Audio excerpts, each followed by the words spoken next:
উম্মতকে করিবেন পার। আর পাপী উম্মত, এই পাপী উম্মতকে করিবেন পার। কঠিন হাসরের দিনে আখেরি নবীজি বিনে পাপী উম্মতকে করিবেন পার।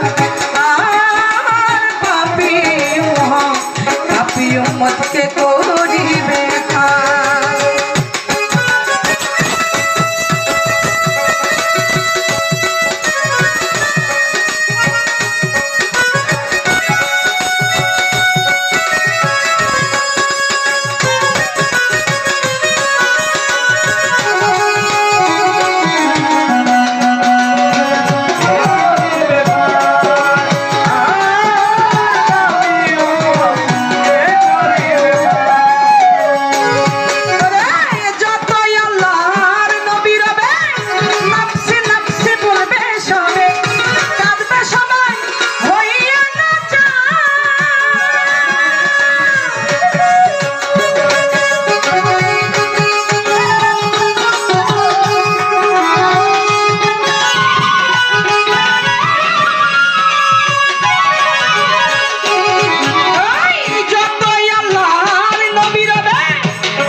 উম্মত নিয়ে আছে ওখানে। আমার একটা উম্মত যখন দোজখে থাকবে আমি বেহেশতে যাব না। আমার নবীজি পাক আমাদের এতটাই ভালোবাসেন, কিন্তু আমরা কি করতেছি? আমাদের রাসূল পাকের নামে একবারও সারা দিনে নেই না। আমরা শুধু আমাদের এই দিন দুনিয়াটার জন্য পাগল। দিনে কিভাবে বিল্ডিং বাড়ি করব, 10 তলা গাড়ি করব, তাই না? এই চিন্তায় মশগুল। কিন্তু আমার দিনের নবী এখনো কাঁদতেছে উম্মত উম্মতি বলে, এখনো তিনি বেহেশতে দাঁড়িয়ে যায় নাই।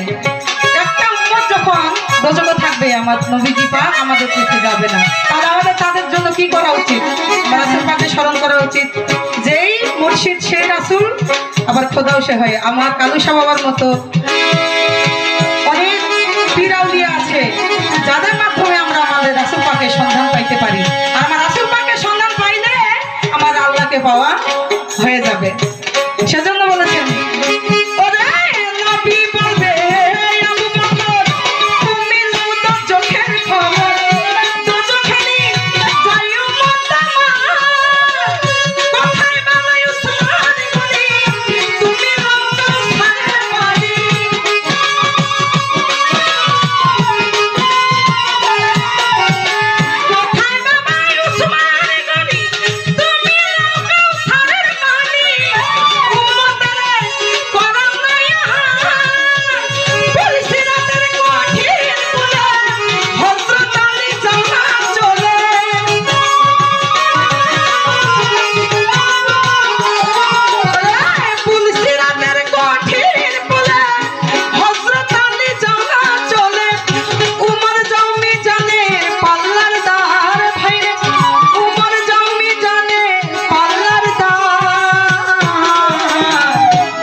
পাপী উম্মতকে করিবে